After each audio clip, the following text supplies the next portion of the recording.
जैसा कि इस यूनिट में अभी चैप्टर जो 5 है ना, आंशिक अवकलन, ये बचा हुआ है। आंशिक अवकलन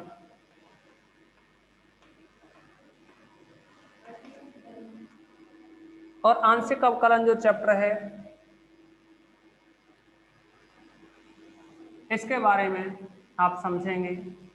एक तो होता है दो चरों वाले फलन, पहले ये जाने इसमें दो चरों वाले फलन के बारे में ज़्यादा जिक्र होगा। इसके बाद आपको समझाएंगे कि आंशिक अवकलन क्यों होता है और क्यों किया जाता है। तो आप समझो इसमें कि दो चरों वाले जो फलन है, दो चरों वाले जो फलन है उनके लिए यदि x तथा y, ये x और y दो चर हैं, इनके संगत किसी दूसरे चर z का निश्चित मान प्राप्त होता हो, यानी हम ये कह सकते हैं यदि चर x तथा y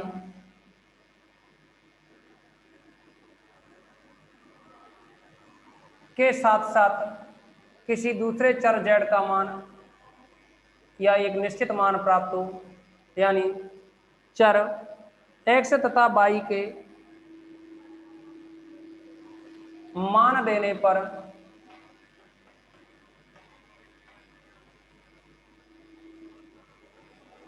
चर z का एक निश्चित मान प्राप्त होता हो,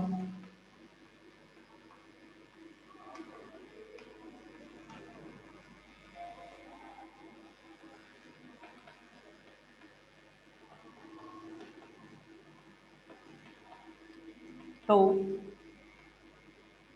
z is equal to f of x Y,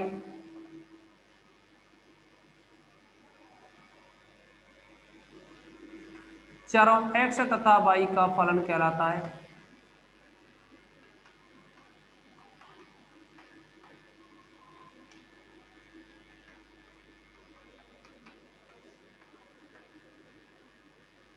यहाँ केवल दो चरों के फलन के बारे में डिस्कस करने जा रहे हैं हम, तीन चर भी हो सकते हैं। देखिए फर्स्ट ईयर में अपने क्या है कि 12th क्लास में एक चर वाले जो फलन होते हैं उनके अवकलन पढ़े थे।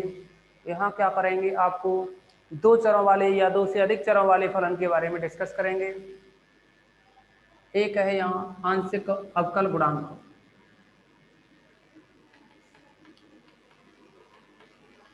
आंशिक अवकल गुणांक। और ये जो आंशिक अवकल गुणांक है ना, इसको x अक्ष के सापेक्ष और y अक्ष के सापेक्ष दोनों के ही सापेक्ष पढ़ेंगे। यदि z is equal to f of x y, चर x, y में फलन है,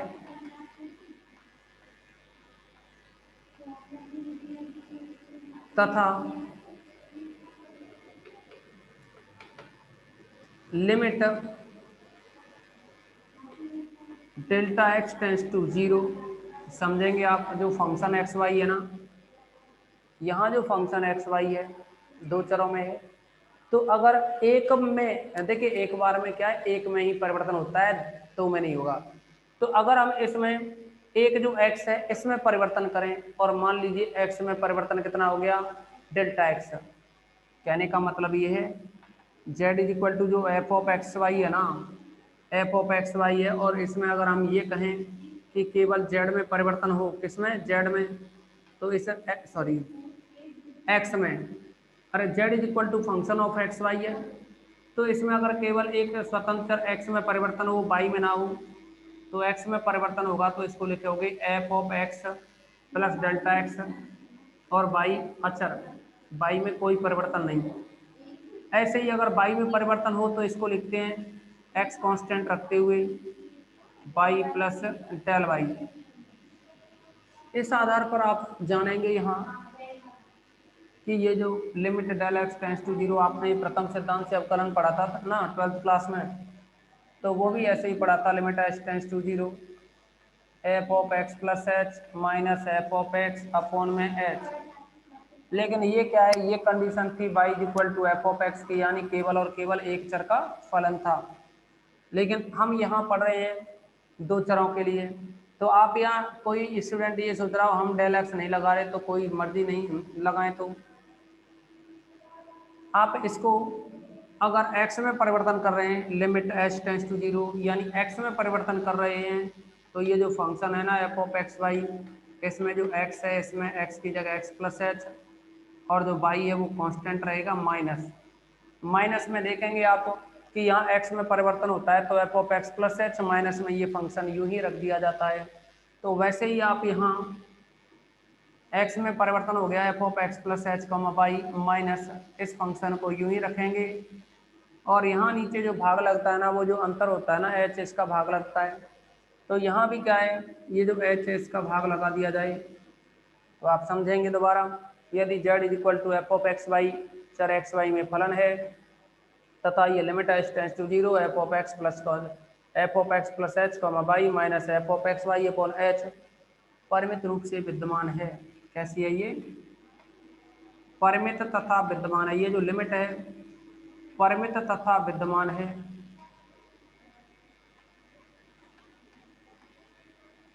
तो इसे x के सापेक्ष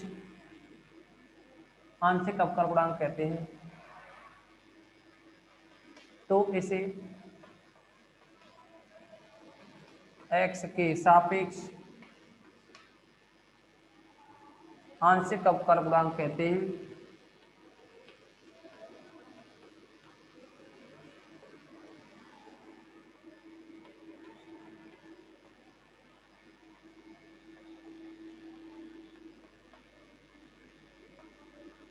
तथा इसे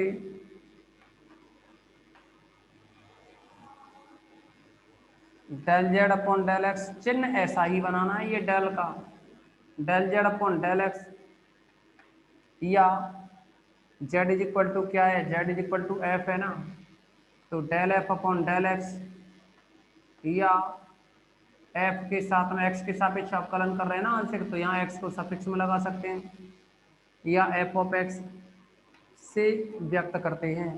कितने से क्या करेंगे इसको व्यक्त।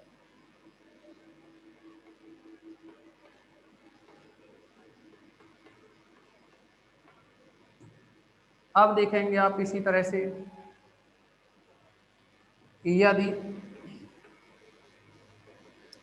ये जो लिमिट ली है आपने, यहाँ h की जगह k करें, और अब की बार क्या है y में परिवर्तन करें, एफ ऑफ एक्स वाई में से x को अचर रखें कांस्टेंट, और y में परिवर्तन करें तो y की जगह y प्लस के माइनस इस फंक्शन को यूं ही लिखें, f of x y upon में के। अगर यह लिमिट भी परिमित रूप से विद्यमान हो, परिमित एवं विद्यमान है,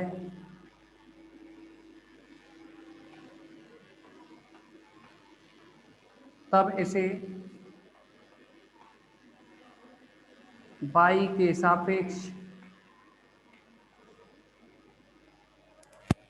आंशिक अवकल गुणांक कहते हैं।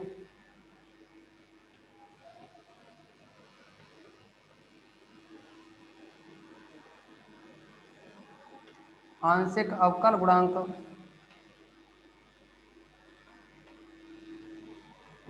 कहते हैं। इसको क्या है, y के सापेक्ष आंशिक अवकल गुणांक कहेंगे, और इसे क्या है, और इसे del Z upon del Y, या del F upon del Y,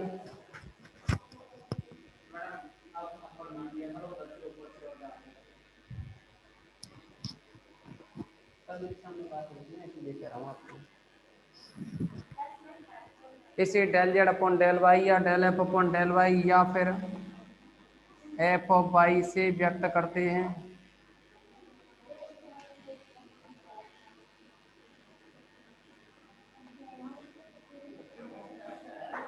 तो इसको क्या है एफ ऑफ वाई से व्यक्त करेंगे। आप इसका स्क्रीनशॉट लेंगे, आप सभी इसका स्क्रीनशॉट लें। और अब हम इसमें कुछ उच्च कोटि के जो अवकल गुणांक हैं उनके बारे में डिस्कस करेंगे। यहाँ जो उच्च कोटि के जो अवकल गुणांक होंगे ना,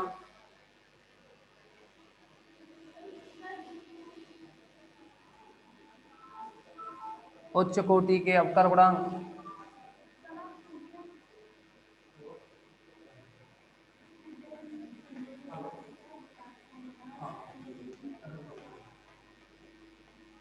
उच्च कोटि के अवकल गुणांक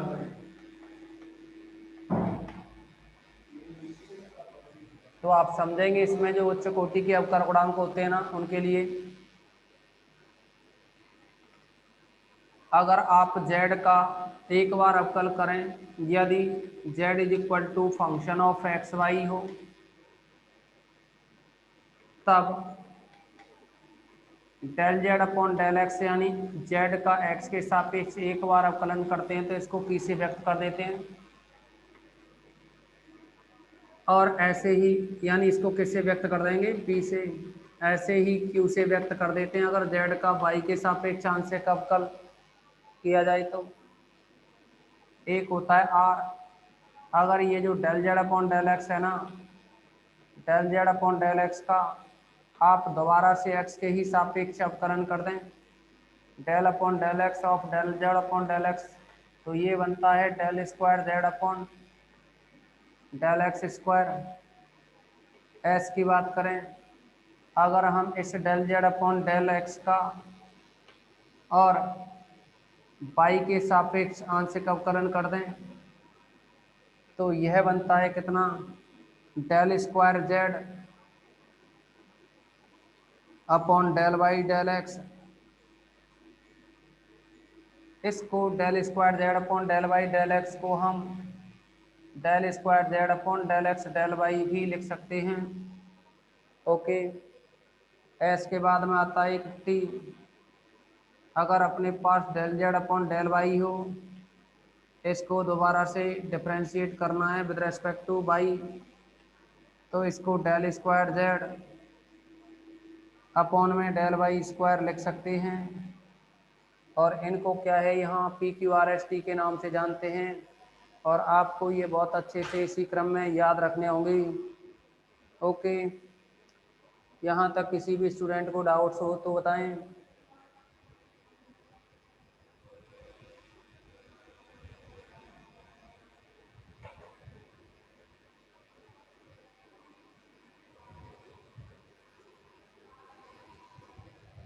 कि इस पर डिपेंड एक प्रॉब्लम ले रहे हैं हम।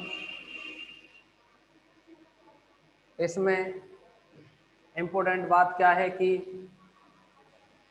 कोई भी फंक्शन दे रखा हो z, जो कि आपने 12th क्लास में पढ़ा था, अगर सिंगल वेरिएबल में हो तो d सिंबल लगाते हैं अवकलन करने के लिए।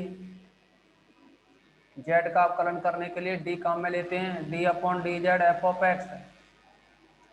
लेकिन अगर हम ये कहें कि z है वो फंक्शन है एक्स वाई का,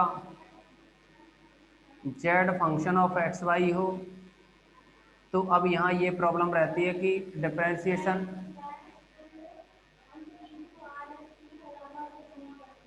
हाँ देखिए P Q R S T के अलावा आप कुछ भी मान तो सकते थे अब तक, लेकिन यहाँ से आगे क्या है, जब और जो गणितज्ञ थे ना, उन्होंने इनको एक फिक्स नोटेशन दे दिया है।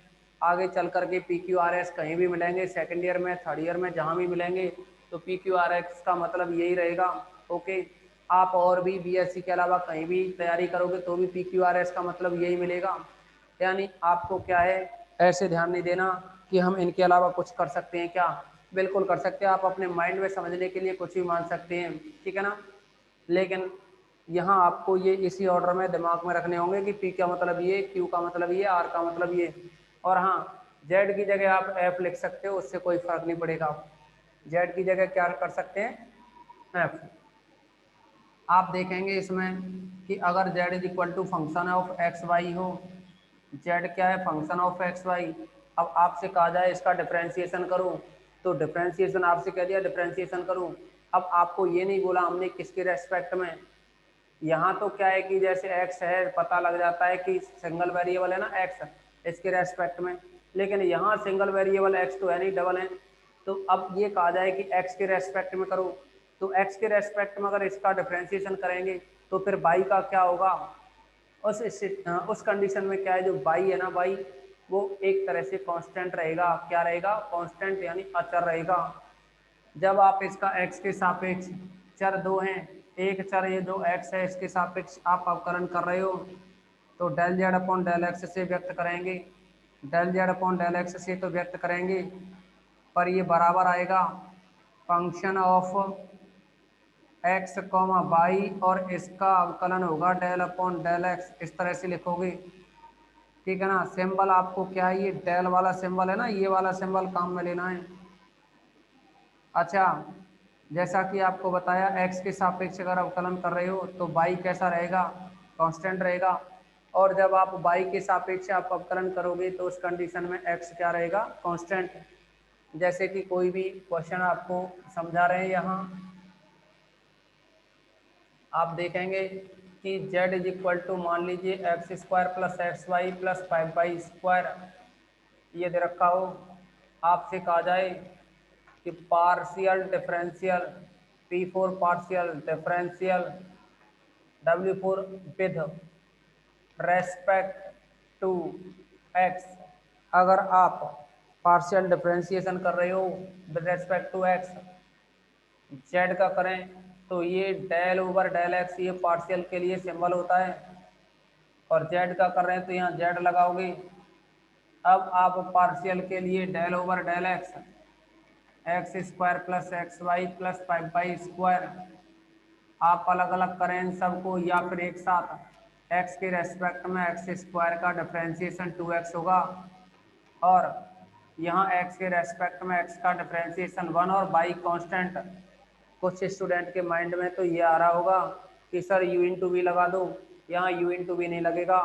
आप देखेंगे कि x के रेस्पेक्ट में पार्शियल डिफरेंशिएशन हो रहा है तो x का डिफरेंशिएशन 1 हो जाएगा, y कांस्टेंट बचेगा। अच्छा, यहाँ जो 5y स्क्वायर है ना, हम x के रेस्पेक्ट में डिफरेंशिएशन कर रहे हैं तो ये जो 5y है ये कांस्टेंट माना जाएगा, और कांस्टेंट का जब डिफरेंशिएशन करोगे तो 0 रहता है। ये आपको 12th क्लास में ही बता दिया गया है। हाँ, आंशिक अवकलन, आंशिक, पार्शियल यानी आंशिक, पार्शियल यानी आंशिक। ओके, अब देखो इस मीटिंग में हम इतना ही रखेंगे। नेक्स्ट मीटिंग में आपको इसके कुछ क्वेश्चंस के बारे में डिस्कस करेंगे। ओके, आज की इस मीटिंग में बस इतना ही।